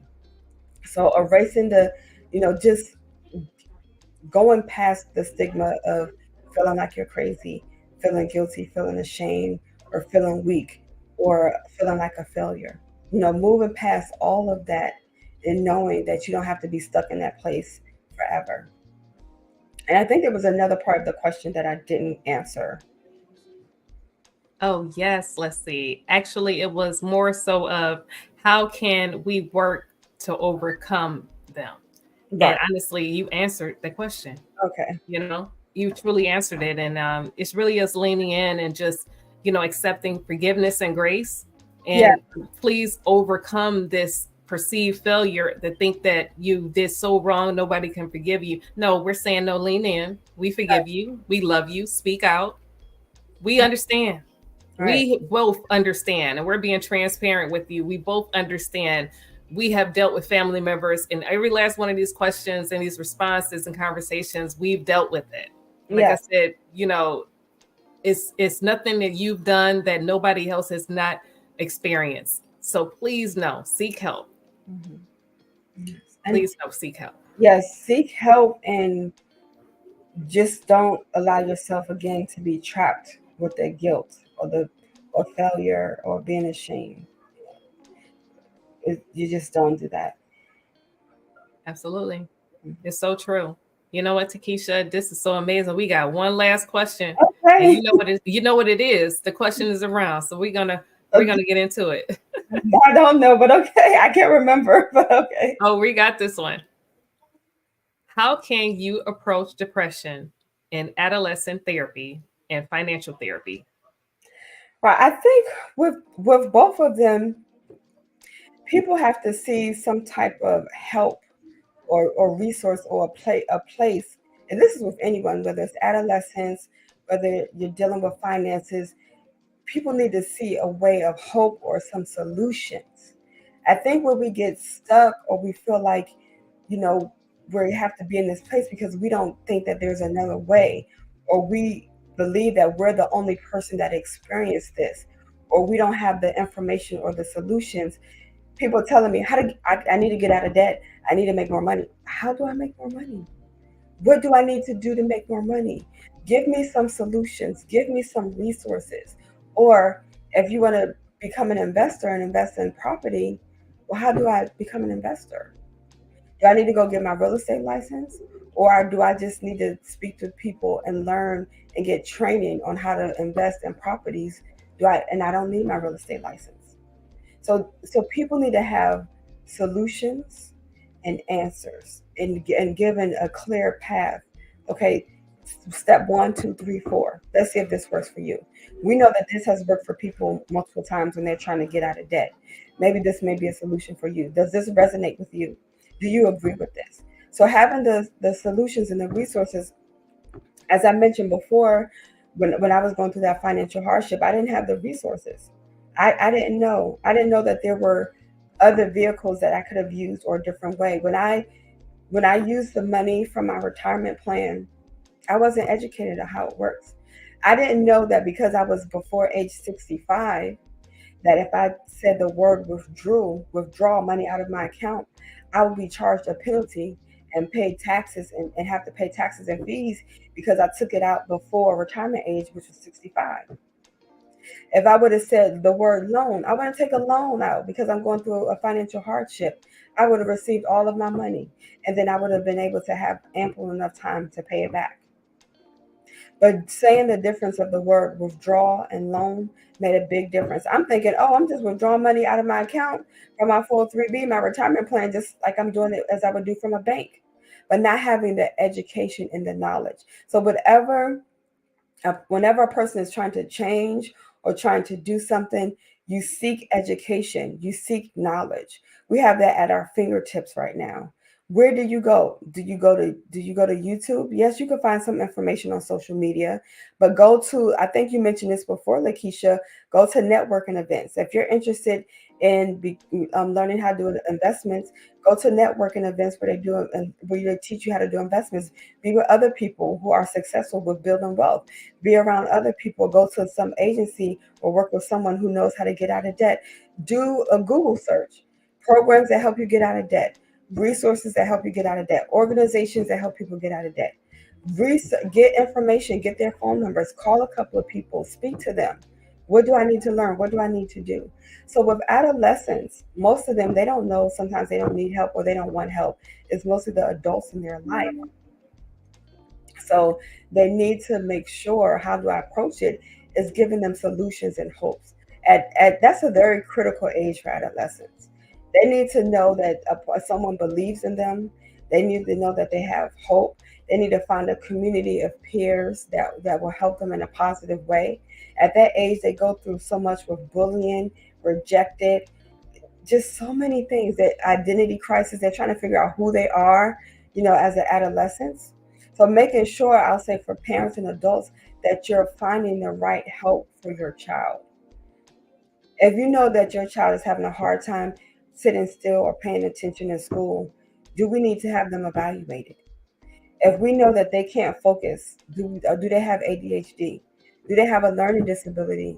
That they're getting bad grades, or if they're having behavior problems, is there some mental health thing that's going on with them? So that the parents need to be more advocates for their child and making sure that their child get the proper resources. And when working with youth and young adults, I always come up from a strength-based approach. I always help them recognize their strengths and the things that they've done to navigate, and that they're still here on this earth. And you've made it to the ninth grade, you made it to the 10th grade, you made it to the 12th grade. You made it this far. Let's see what else we need to do so that you continue to make it. So coming from a strength-based approach with the youth and young adults, always looking at their strengths, always looking at positive solutions on what they have or what they can do to move forward. And the same thing with the financial therapy, providing them resources or information about their habits, doing an assessment. What is your thoughts about money? How did you grow up with money? We've heard a lot, or so many times, what is your relationship with money? Do you just ball it up and tuck the money away? Or as soon as you get money, do you go shopping, you have to buy something all the time? How did you perceive money? Was money always, there was a saying, money doesn't grow on trees. I don't have money like that. Or you only went out to dinner on special occasions if it was maybe somebody's birthday, but you could never afford to really go out to eat. Or, oh, I want McDonald's. Well, I'll make McDonald's at home. I can make a hamburger better than McDonald's. But I used to hear that a lot. But I think with the financial therapy, is making sure that people also have the resources, looking at their relationships with money, thinking about the psychology of money, and then what mainstream society has normalized. Okay, so mainstream society has normalized retirement planning. That's true, that's great. The stock market, the 401k, the 403b, invest in retirement plan. Yes, yes, yes. And you have some stocks that are really great and they perform well. But people need to understand that's not the only vehicle out there that exists. If you lose your money in the stock market, your money is going to go down to zero. How are you going to regroup from that? I spoke with someone that I was working with. She's well in her 60s and she's investing in the stock market. Do you know? Can you afford at 64, 63 to lose all that money when it's time for you to almost retire? Or should we put it in an account where it's fixed, where your money is not lost in the stock market and is growing at a compounded interest? You know, is it better to save at the bank versus in a life insurance policy? So these are all the different things that I help people understand, the different resources, and think beyond what they've been told or what they've naturally been taught or maybe think about things that they never understood before. Wow, this is really amazing. Honestly, it's getting people's eyes, into a place where, they can actually achieve this.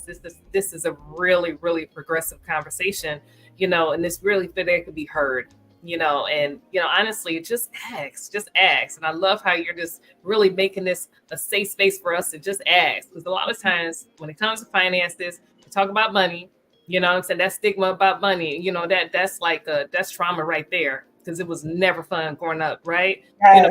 Those things, and then it's like everything was hidden or everything was protected, like because such family member, whoever they are, was always stealing the money. They all they were taking it. They would put in the safe space. They were taking the money. Yeah. Because Pookie and them would come over and like, they coming to the house. Hide your stuff. Hide your jewelry. You know what I mean? And this has become, we laugh about it, right? But was a real thing. So how do you break those curses? How do you break those, negative ways of thinking about it? You know what I'm saying? How do you can move forward? You know what I'm saying? Because I feel that we need to really ask for information, financial therapy. I think we can lean in. Right.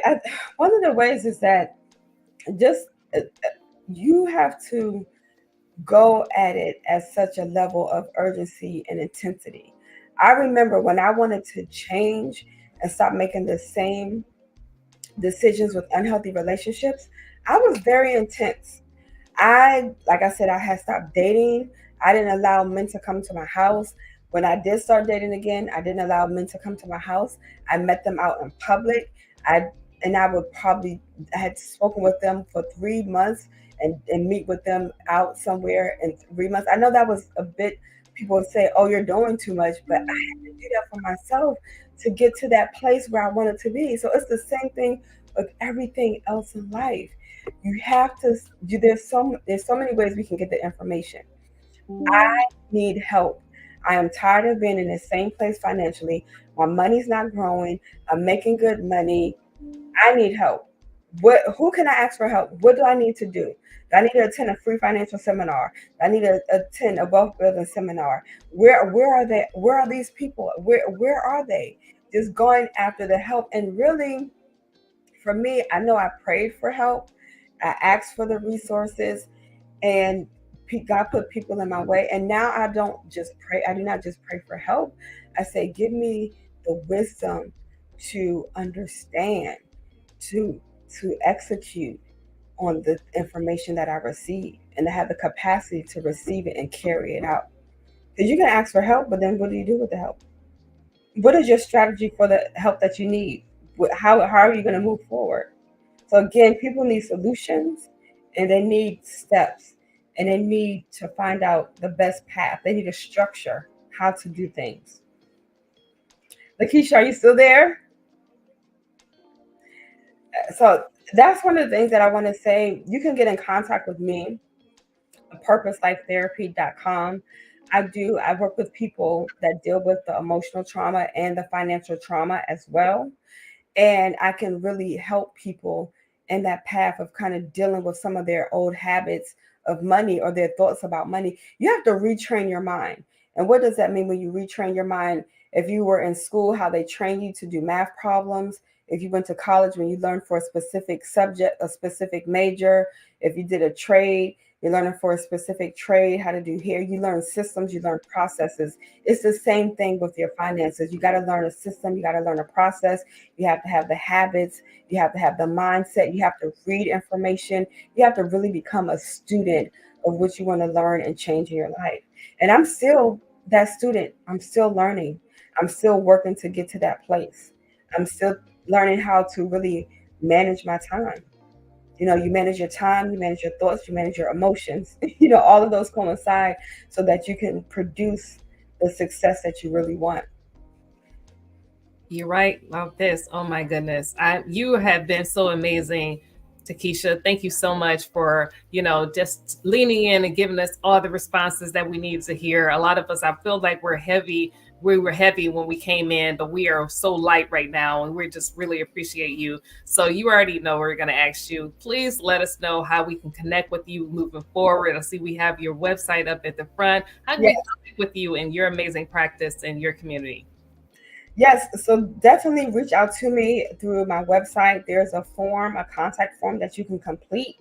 And once you complete that contact form, I will be able to respond to you with any questions or assistance that you may need. Also, be on the lookout. I will be launching my women's coaching program very soon to really help women deal with emotional trauma and to really help women, navigate that process just like I did. I had to learn to navigate that emotional trauma. I did an emotional detox. I did a celibacy detox.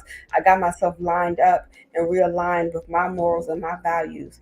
And then once I did that, once I was able to clearly identify what it was that I really wanted in my life, it was very clear. And I saw quickly what it wasn't. So when things or people or situations would show up and it didn't match what my morals and my values were, I had to move it out of my way because that's not what I wanted in my life. So I will help women on that journey and it's so important when we go through a traumatic life event, such as a breakup or anything that's traumatic, we question ourselves so much. We doubt ourselves so much. Who we are. Was I a good person? What did I do wrong? What did I do right? Oh no, I'm a horrible person. So sometimes you just need to get reconnected to who you are.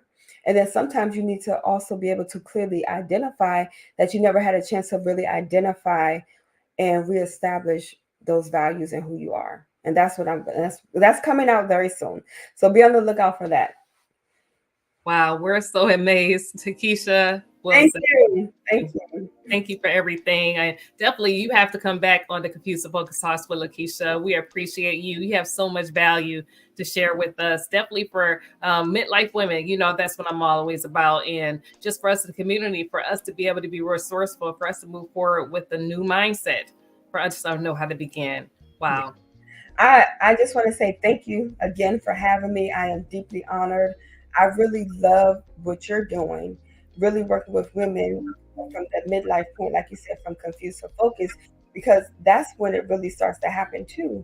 With that midlife point, for whatever reason, you question yourself, you start really examining your life. Maybe that's the age where you're really maturing and you're realizing, hey, all these things didn't work out right. All these things I need to work on. And I know for me, thankfully I was able to learn at an early age, but even still, like you said, at that midlife point, really going through, just reestablishing or identifying or really just getting more clarity because we're always evolving. Who are we? Who am I? What do I need to do differently? Especially because as new situations present itself. I know I got married, but I would consider in my midlife. I was single for years, so I had to do a lot of reevaluating, who I am as an individual, then how do I merge that in what I'm supposed to be doing as far as a wife, and then how can I still be able to support my husband and then be able to do the things that I know that I'm called to do. So it was, and it's true. You go through that where you have to just readjust and reestablish your identity and your roles and who you are as a woman in life. So we're constantly evolving. So you would constantly need to be at a place where you're reflecting and saying, is this serving me well? Is this helping me get to the level that I'm supposed to be? Am I truly happy? Am I truly fulfilled? And that fulfillment is coming within first. Not looking outside at others and asking others or looking at others to help you be fulfilled, but only fulfillment from from yourself and from God. That's where true fulfillment comes from first. And then once you're at peace with yourself, once you have the clarity of your identity and who you are and the things that you really want and your morals and your values, you are at peace to really have another person be at that place and really at peace to really move forward in things that you're called to do. Oh, I love it. I love it. Being at peace. That is truly what we need to be at. And I feel that we're able to do that with you, Takisha. Thank you so much for just lightening us within our spirits. Honestly, we feel vibrant. We're happy. We're excited. Thank you. Right? Thank you. So thankful. So Yeah. thank And as I was saying, because I know I just sometimes just go, but what you're doing is great.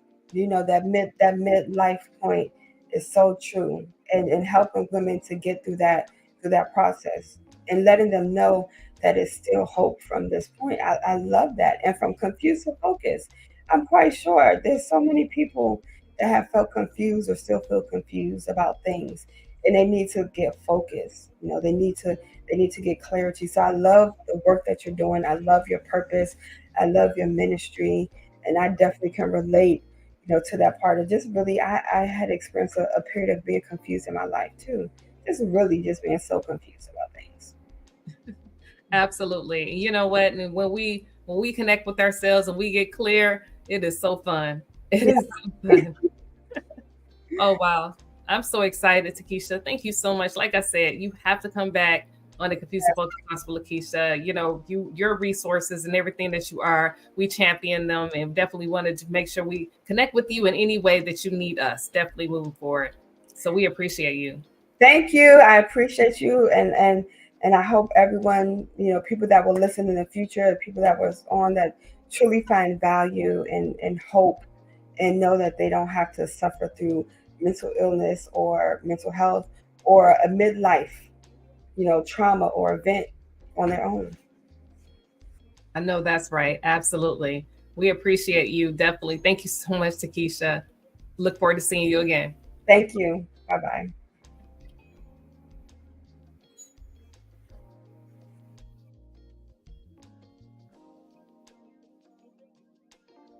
Yes, yes. Thank you, family, for being here today with the amazing, the incomparable Takisha Wilson. Truly an amazing psychologist and a therapist at part. And she does so many great things. And she tells us how we can be transformed and how we can actually live again, how we can connect with ourselves and how we can truly be able to overcome our emotional traumas and, just the things that are within us from so long ago that you had no way of knowing that was there. But you got to uproot them, and you have to definitely connect with her moving forward so you can definitely have the resources to do that.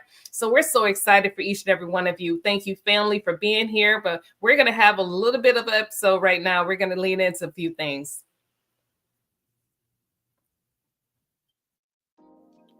We are so excited, family. We're going to bring you to LakeishaMosley.com, where you can connect with me, some more resources moving forward ahead. You can connect with my latest book, How to Get Unstuck, Confused to Focus, and lean in there for you can get your copy. And also, we're able to connect with each other and lean in with our amazing t-shirt line, the Soul Rockstar t-shirt line, family. They're available for all women, for all ages and all sizes. And definitely we have two colors. It's pink and blue. And definitely make sure you get your Soul Rockstar t-shirt. It's all about women empowerment and connection. And that way you can feel like you can do anything when you have this t-shirt on. So definitely make sure you grab your t-shirt on the website and definitely moving forward ahead. I have mine on. I have my pink one on, family. So Rockstar. And I promise you it's going to be great for you. Family, make sure you connect with me on the Confused to Focus Talks with Lekeisha every Thursday evenings at 5 p.m. Eastern Standard Time. And definitely make sure you invite a friend to connect with us as well, too. Definitely make sure you lean in with Takisha. She has so many amazing resources on her website and her connection when it comes to purpose life therapy. I'm telling you, all those words are so amazing. Make sure you know your purpose. Make sure you know who you are. Your identity is so important for you to know who you are. It's important to know because God tells you that you are great and you can do anything. You can accomplish anything, family. So I'm so thankful to have each and every one of you. We're going to go ahead and close out the show today. Understand that you are well deserved of everything that you need to be in, and always know that you belong. You are here for a reason. So that means you have a testimony that needs to be shared to the world. You have something, these resources that need to be given out to the world so somebody else can support that as well. You are truly amazing at Rockstar. And I promise you, you can do and achieve anything. So I appreciate each and every one of you, family. I look forward to seeing you again. You already know how I end my show. In all you do, lead with confidence, understanding, and love always. Definitely make sure you lean in with yourselves and look forward to seeing you again, family. Have a great day.